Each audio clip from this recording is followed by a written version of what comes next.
So, hello everyone. Welcome.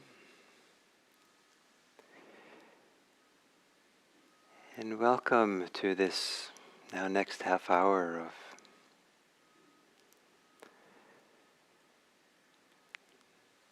I hope that it's something delightful period of meditation. And to introduce it, I want to make the point that we have many physiological systems within us that are fairly distinct from each other, though they also work together. So, for example, we have the capacity to hear sounds. I hear the garbage trucks outside, not right now. And I mean, some of us can hear, and some of us have the capacity to also to walk. And those can be done independent of each other, and they can support each other. So we have psychological systems within us that can be independent of each other and work together. And one of them is partly the protective system that reacts to the threats in the world and responds quickly. But that also becomes reactive to all kinds of challenges, all kinds of imagined challenges, all kinds of things which are not ever present, but may be imaginary or future threats, or that. And so then this reactive system kind of can go haywire. And sometimes what the reactive system is reacting to is thoughts and memories and impulses, ideas in ourselves. And reactivity is sometimes reacting to reactivity. And so the cycles of reactivity kind of live in people sometimes for decades. So there is this protective, reactive system. And then there's also the nurturing, loving system. And this is where we appreciate people, we have goodwill for them, we respect them, that there's love of all the different shades, all different forms of love. And sometimes the reactive system predominates. When we have challenges, then in particular the reactive mode gets the upper hand, and the nurturing mode, the love mode, is forgotten, is pushed to the side.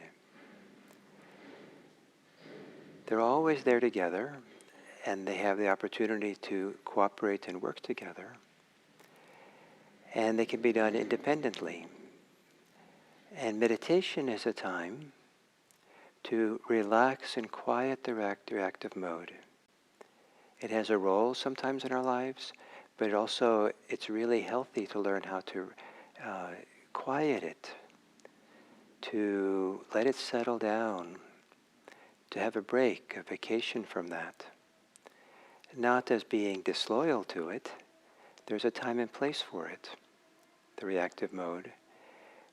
But if we can quiet down, settle it in meditation, then we can bring forth the love mode, the nurturing mode, that which feeds us and fills us with kind of healing, loving, soft, dharmic qualities. It's always there, but I think it's often the one that's forgotten, the one that's overlooked, the one that is somehow buried. So to call upon, to tap into the capacity to have goodwill, well-wishing, to look upon others kindly. And goodwill, the words goodwill, kindly, doesn't have the high bar as if we use the word love. It's possible to have goodwill and look kindly on people who we don't like. Liking and love, not liking and goodwill, liking and kindness are two different things. And one way to distinguish this is that love, liking, goodwill, is so good for ourselves. It nourishes ourselves. And it's possible to have this goodwill and its benefits fill us in a wonderfully inspiring, healing, maturing way. So, to sit in meditation and to assume a posture that allows the reactive mode to relax. If you're sitting first thing in the morning, maybe the reactive mode is just a little bit left over from the day before, a little bit of physical tension. Maybe there's reactive thoughts and contractions and tensions in the mind or the heart. But to sit in a way that is going to allow that to relax.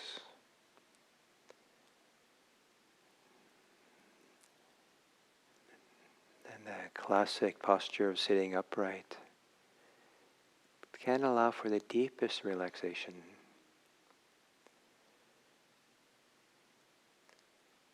Gently closing the eyes.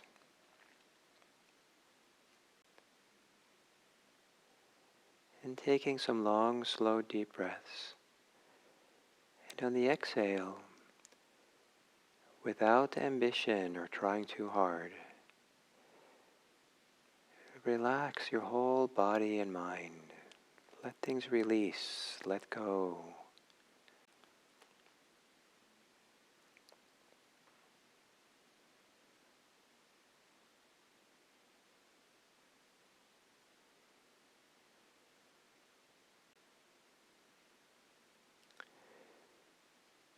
To avoid being reactive to your tension, to have any aversion to the tensions of the body and mind.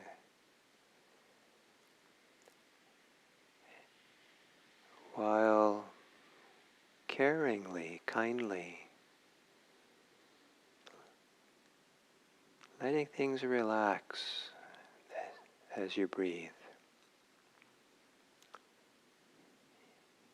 And if you can intentionally relax, act on that intention.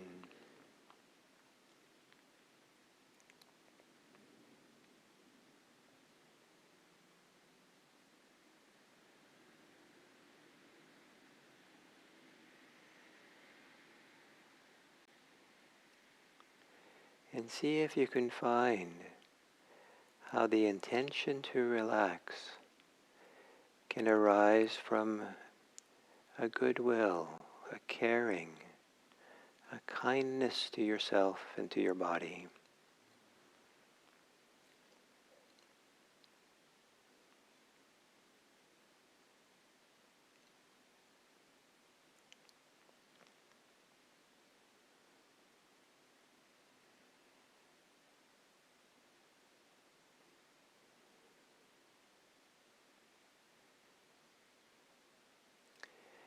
Meditation is a time out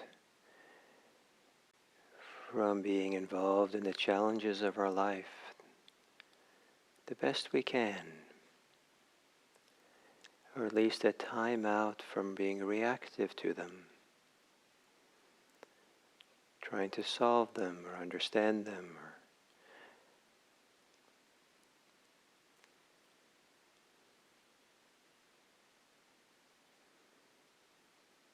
or relaxing as a form of self-care.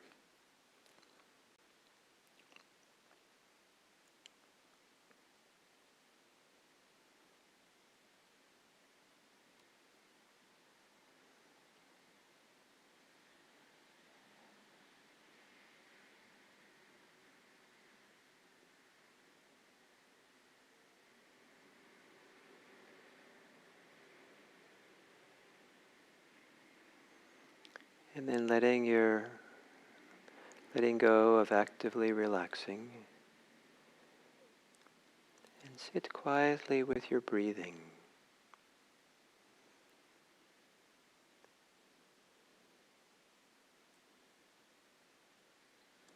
As if you're getting ready to gaze upon breathing kindly, with goodwill, with love for your body breathing.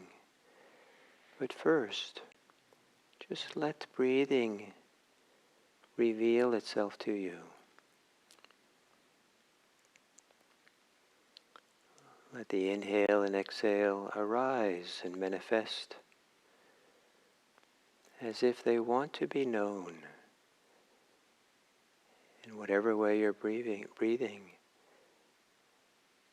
is the way that they want to be known.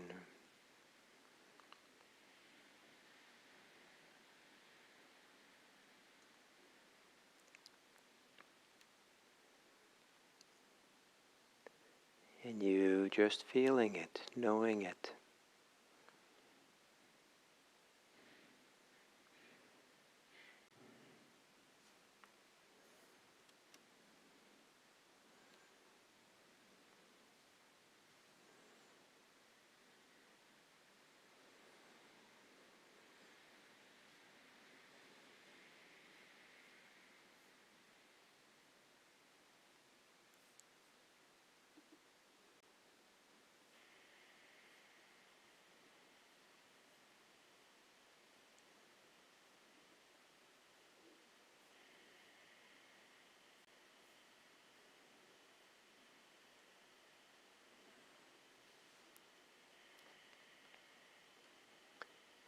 Then to gently, without any worry if you can't do this, then to allow your breathing to relax. Let there be a caring, a goodwill, a kindness for your breathing, to make room for it to relax or to ease up.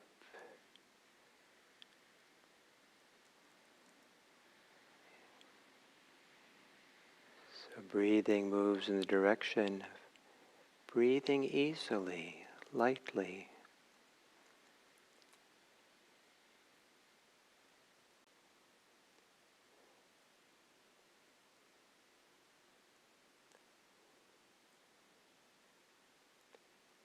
Being content with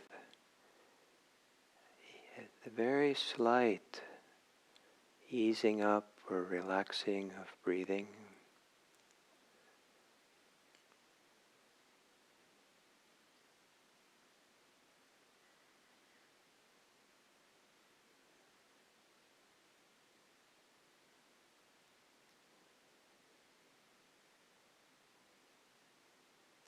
Looking for places where the inhale has a softness to it.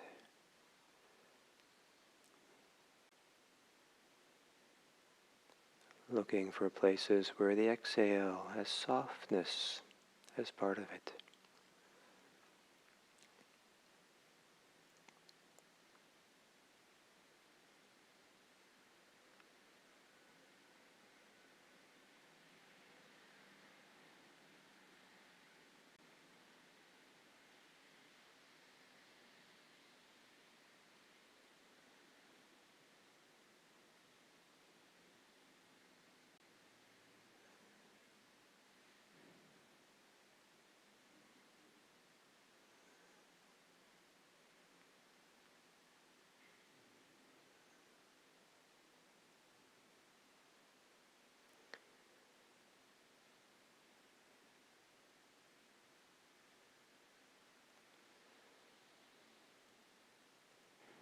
And then is there a place in your body, anywhere at all, that you associate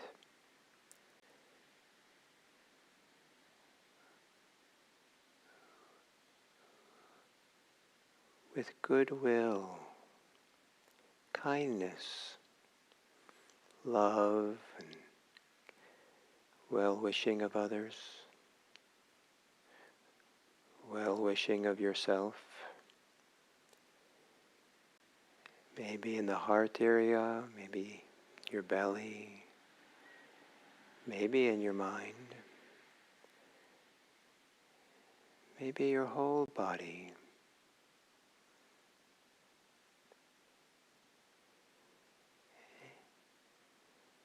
And wherever is the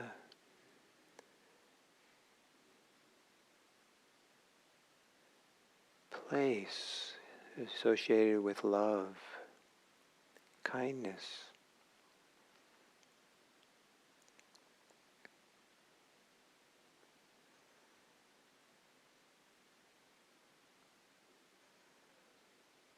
breathe with that. Breathe through it as a gentle wind that fans a flame,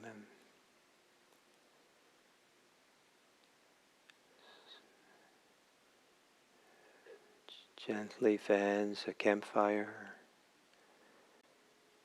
fanning the flame of love, kindness.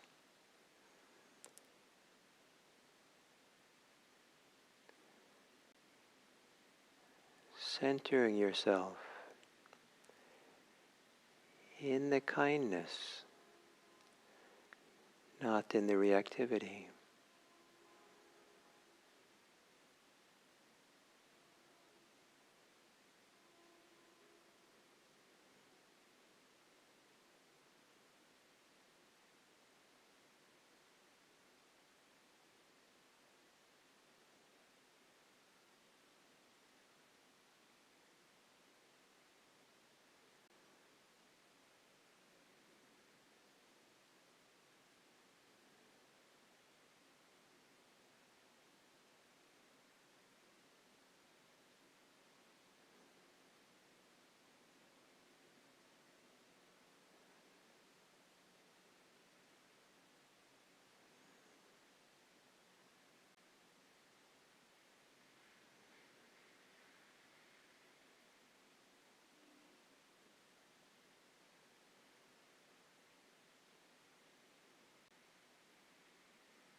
And then turning your attention more fully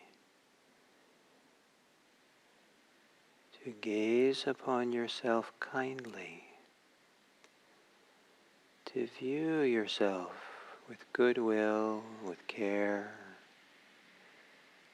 with friendliness. Your eyes, your inner eyes, gazing upon yourself kindly, forgivingly.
And then to turn your gaze out upon the world, to the people around you, in your life, in your communities, as if you're looking out into the world. Whoever comes to mind for you, quietly, peacefully, maybe without them needing to know, gaze upon them kindly.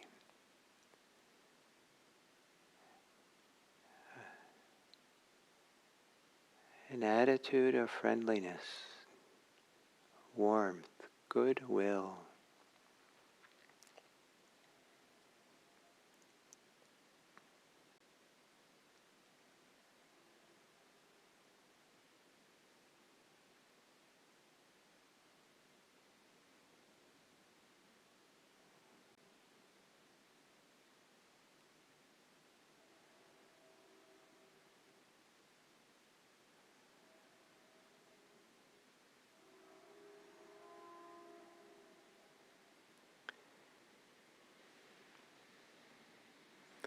The Buddha likened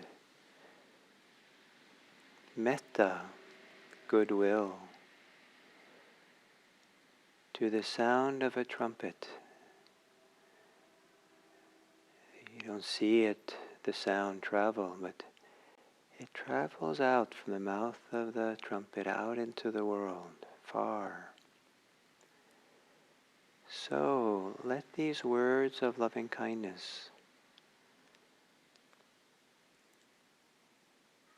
project your kindness, goodwill, out into the world as a loving trumpet call. May all beings be happy.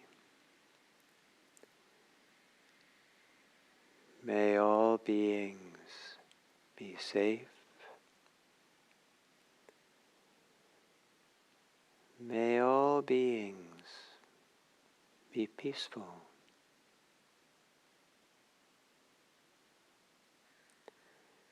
May all beings be free.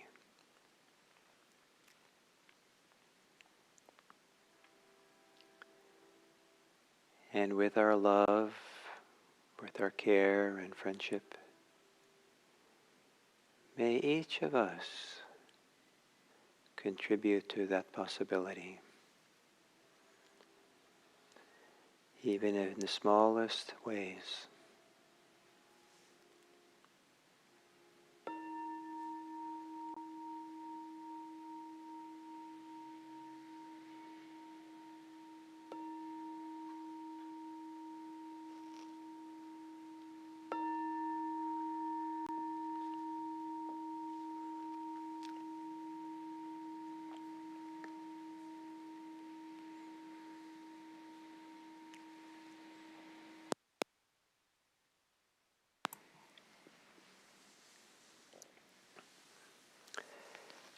So,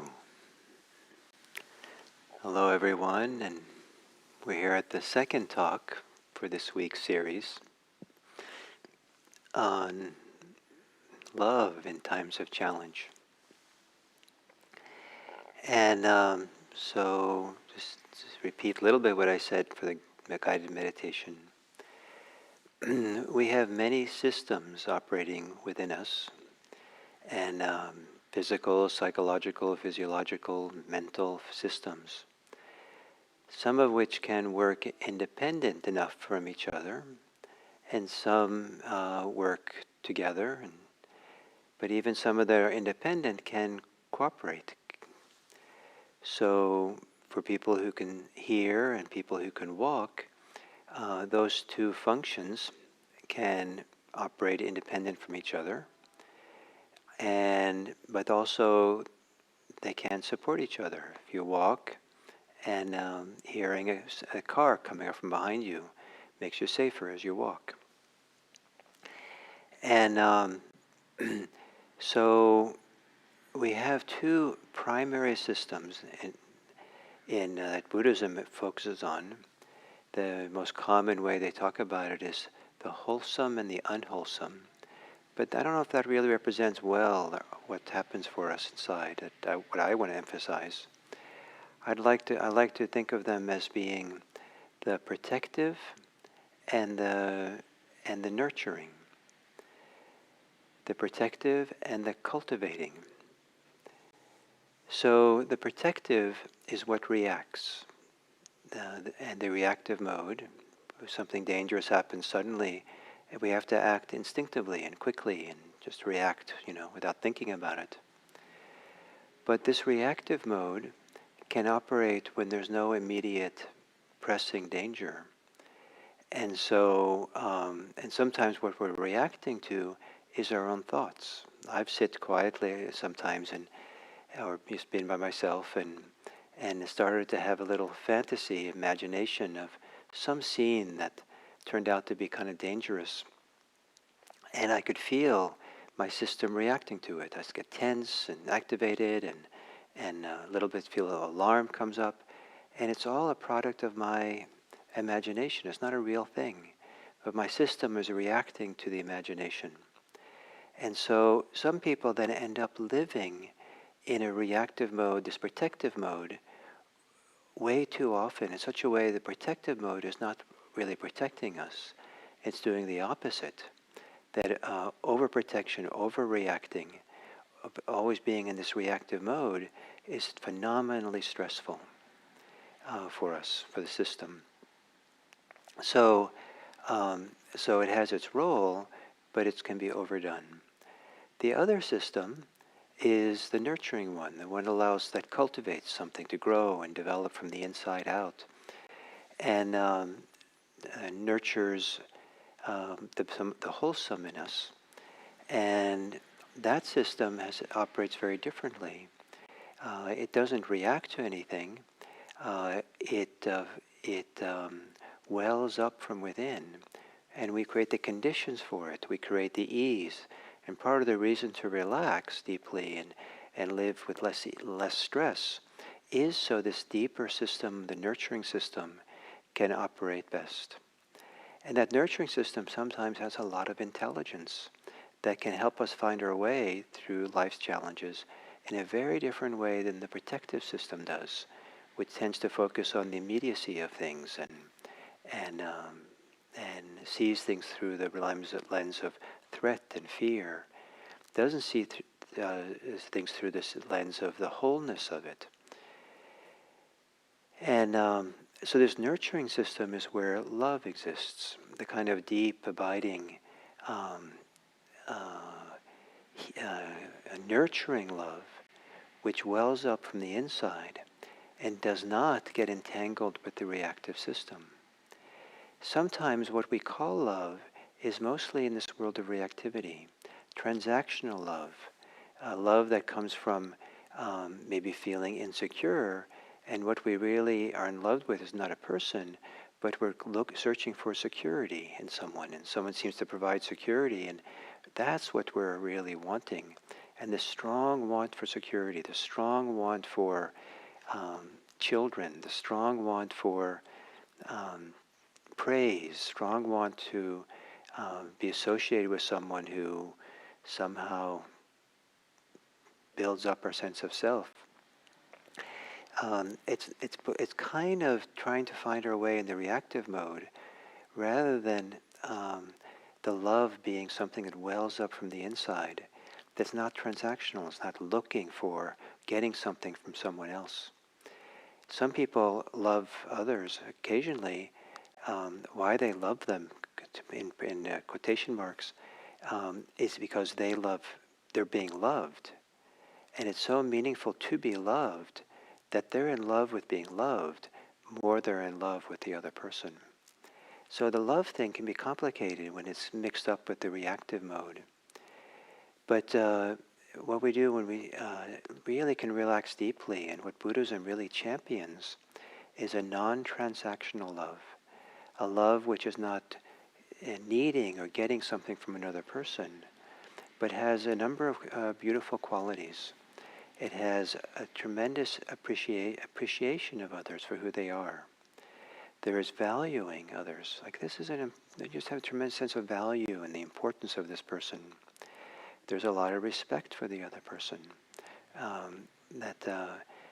Respect that also includes kind of granting them, giving them their autonomy, letting them make their own choices and have their own independent life in a certain way, and not needing to fold their life into mine so that I feel safe or secure.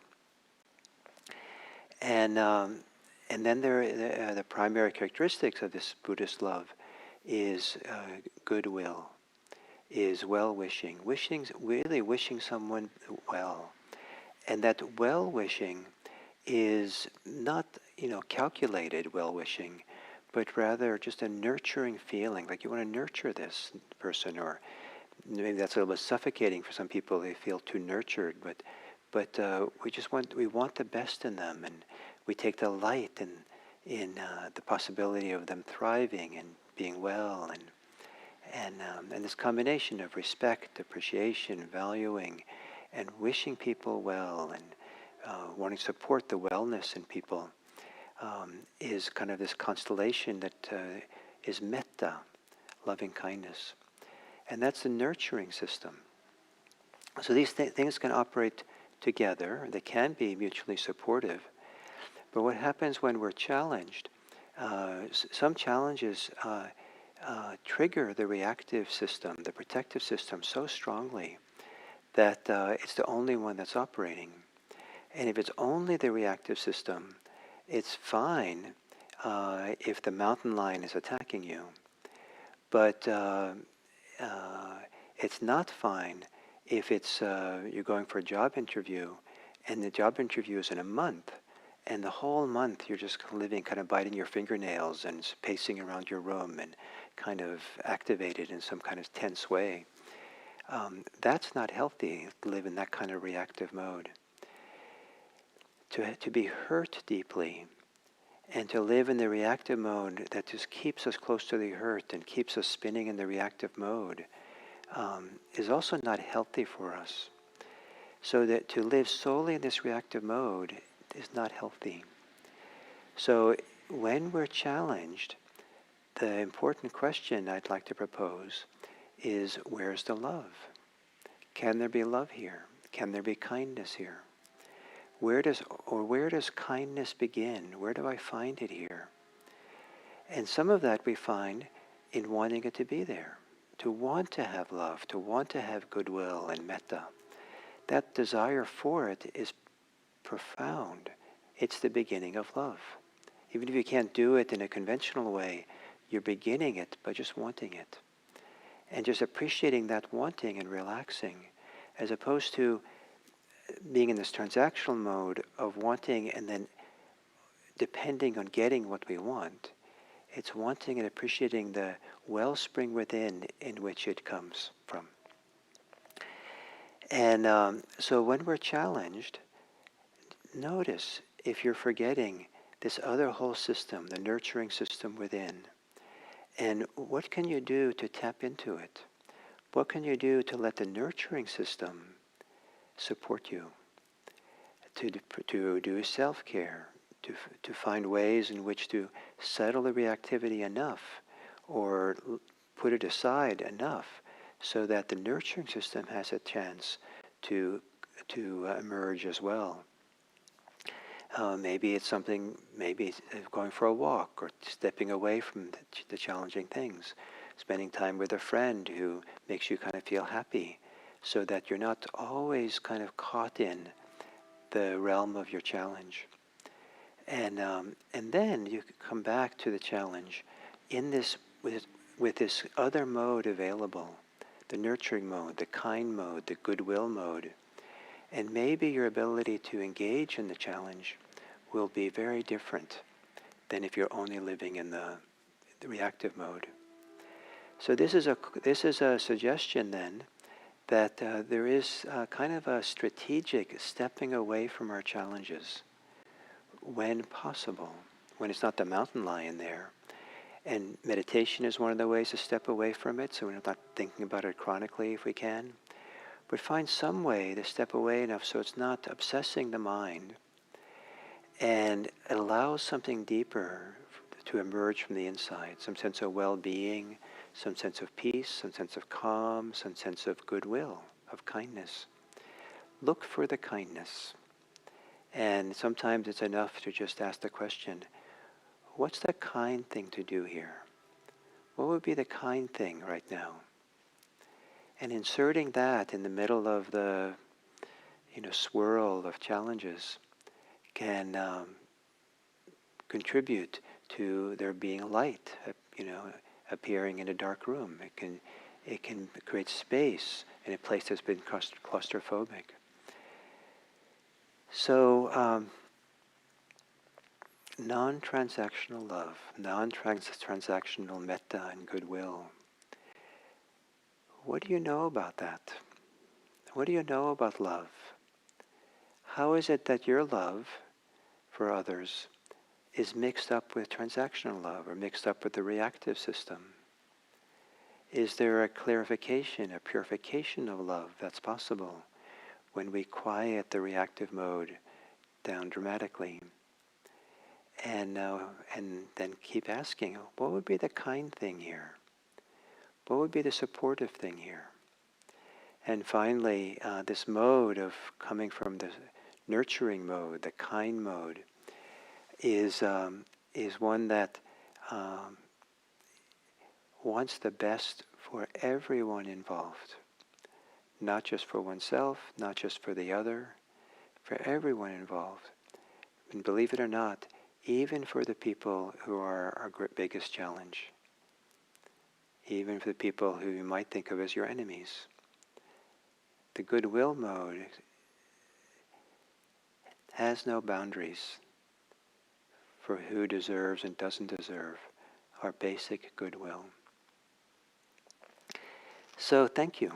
And I hope that you take these words and reflect on them and think about them, maybe have conversations with people about them, and see if you can really kind of discover for yourself this nurturing mode, the loving mode, and how it can become a greater resource for you. Don't let it atrophy. Thank you.